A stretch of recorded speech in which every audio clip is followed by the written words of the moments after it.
Now, one of the things that many people are worried about is pruning roses, and they either fight shy of pruning the back too hard, or they don't really prune them hard enough. And really, with most bush roses, things like floribundas or multifloras and hybrid tea roses, those bush roses can be cut really hard back down to about 2 or 3 buds from the base, and then they'll grow back really vigorously and produce their flowers on the current season's growth. Now, with bush roses, that's one thing, but with shrub roses, it's quite another. You need to leave some of the height on the plants to actually create a framework that will produce side shoots that will then go on to produce the flowers. And if you prune those too hard back, things like this shrub rose Darcy Bustle, if you prune this too hard back, then you'll find it will just make lots of very vigorous growth, and probably at the expense of flowers. It probably won't produce as many flowers as you'd hope. So what I'm going to do with this one, it's already been tipped back, as you can see. The stems have been cut back in the autumn, and we're now in about February, beginning of March. These stems have been cut back to stop the rose wobbling around during the winter, so this was done back in the autumn. And now what we're going to do is shorten these just a little bit more to create a nice framework, take out some of the growth in the centre of the bush so that we can actually get a good air circulation and reduce the amount of pests and disease in it. So what I'm going to start by doing is to take out some of these centre shoots, and this one here in the centre is reasonably old, but it's growing right in the centre of the bush. If we get lots of growth, that will just make a congested centre to the bush. So I'm just going to come right down to the base here and cut that down and out. So I've taken that big whole long shoot right down to the base and pruned that one out completely. We've also got, and you can see this a little bit from the colour of the stems, we've also got a shoot here that's growing in the middle that's reasonably weak and reasonably old. And what we want to try and do is keep a rejuvenation coming on roses from the base at all times. So this shoot is getting a little bit old, but it's also growing in the wrong place in the centre. So I'm going to come down that shoot right down to the bottom where it joins onto this older stem down here, and I'm just going to cut that out completely as well. And that should be enough, even though we've got this nice young shoot in the centre, that should be enough to have opened up the centre sufficiently to allow good air circulation in this plant during the summer. So what I'm going to do now is go through and prune out these side shoots, prune them down, reduce their height, generally to outward facing buds wherever possible, so that we make a nice open vase shape to the bush. I'm going to go through and do that now, and then we'll see how the bush looks at the end of it. So this shoot at the front here, if we look at this one to start with, you can see that the buds are quite distinctive on the stem. So there's one down here, there's one bud up here, there's a bud just about round here as well, and these buds really are pointing more or less in the right direction. This one's sort of pointing in the right direction, this one's pointing sideways on, but that doesn't matter too much. But all these ones that we've trimmed back to in the autumn have started to spring into growth, and they've just been caught a little bit by the frost, but that doesn't matter too much. Don't fight shy of it.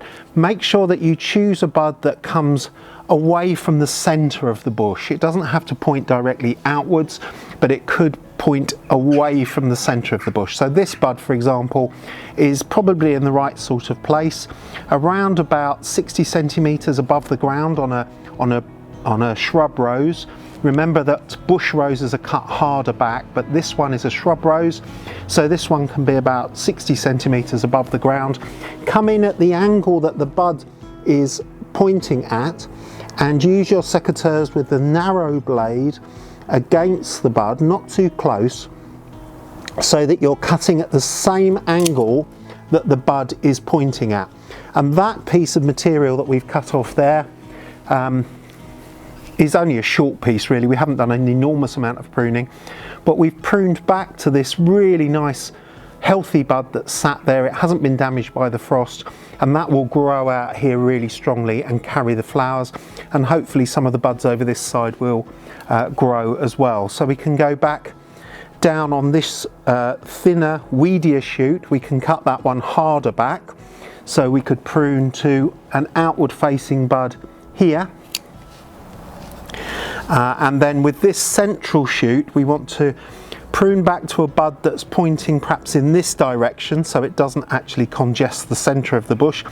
And here, although you can't see a particularly healthy bud, there's the node where the bud should come from. So we can cut back quite happily to that point, again cutting at an angle and cutting back to that bud there. And that should grow out in this direction and fill this space through here. Now the rest of the older stems up here, we can cut those back as well to try and encourage the bush to shoot from lower down. So let's start with this section of the plant here. So we've got a really nice bud that's growing out away from the centre of the bush again. So it's growing out in this direction.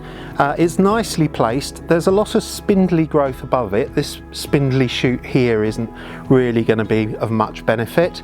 And then if we trace up the stem here, we come to another little bud that's growing from that union there. We've got a little snag there that we need to deal with. And then we've got a shoot that's growing out here in this direction. So what we can do is aim to leave this bud in place, obviously on this whole stem. This one should shoot out, and this one, and these should all produce side shoots that will really bloom well in the summer. This thin twiggy one here won't really be of any benefit, so we can take that out to start with, use the narrow blade of the secateurs against the main stem and just cut that piece off, and then come up here to this bud that we've got here, again taking it close to the bud, about 3 millimeters away from the bud, and cutting at an angle in the same angle at which the bud is pointing. This one will stay intact obviously, and then I mentioned this snag here. This needs to be dealt with because you can see it's starting to die back down the stem a little. So if we use the secateurs at an angle and just snip that snag off, you can see we're cutting back into healthy material, and that wound will now be able to heal over thoroughly, and it won't die back into the rest of the plant. We've also got a little snag down here that needs to be dealt with, so we can do the same with that. Cut that little snag off, and then go through and take all the snags off the rest of the stems where they're occurring, just so that the plant is able to heal itself. Now when we come up to this section, we've got a weaker stem here that's really competing with this stem here. So if we trace back down this weak stem, you can see that there's not really much in the way of buds down here that are of any benefit. So we can come under here at an angle, take that little piece off there, come up and take this dead piece out here, another snag here that needs to be taken out, and then here we've got a shoot coming up, and then this little snag here has got no buds on it whatsoever. So it's really beneficial to cut back again at an angle to that bud so that that snag won't die back. So we've got a nice clean cut with the bud, and this will all heal up really well, and this will grow into a really nice flower shoot. You may find that lower down you get some more buds breaking that will also contribute to the display. Now if you look back here, we've got another branch that's coming in from lower down the stem, but it's growing up and it's really sort of competing with this whole arrangement that we've created here. And this branch has got a reasonably strong stem here, but it's so close to this one that it's going to compete, and we want to maintain that good air circulation. And if we trace right back down to the bottom, we can come back down to the stem down here, and we can cut that whole section of branch out, flush back to the stem, and that means that this is now nice and open and aerated, and all these branches and stems can grow without competing with one another. So there we are. That's how to deal with each one of these older sections of the rose. I'm going to carry on going around the rest of the rose and tidy it up in the same way. So here again at the front, we've got a spindly shoot that can come off at the front of the bush there. There's snags to tidy up, little tiny snags that need to be neatened up to stop the dieback, and little bits of dead wood here and there. We've got this stem that's growing into the centre of the bush. That whole stem can come off, again using the secateur's flush to the old branch, just to cut it nice and cleanly back to the stem. We've got a spindly growth here coming out towards the front that won't produce any flowers because it's too thin. And then we've got a snag here that just needs tidying up as well, so I'm using the secateurs at an angle. Now what we're left with is a branch that's coming back towards this branch here, but we've got a nice bud here that's coming out at this angle, so it's probably a good idea to cut that at an angle like that, and then that will channel all the growth into that particular bud, and we should get some buds breaking from the old stem down here. Moving round to this older stem at the back here, we've got a shoot that's growing into the centre of the plant. This has been cut back rather too enthusiastically, I think, but round at the back here there's a little bud popping out at the back. So what I'm going to do is just tidy this up and rely on the fact that this is a really thick beefy shoot that should produce some growth from low down. I'm also going to take this snag off here and this all in one go, just pruning back at an angle there, and then as I say at the back here there's a little bud that I can prune to allow that to grow, so I'm going to take that piece off as well, and then the bud that's left on this side will grow out in this direction. So that just leaves us with this last branch over here, again thin twiggly shoots that just need to be pruned out, little bits of dead that can be pruned back, and you can see lower down on here this one's already starting to produce shoots from low down.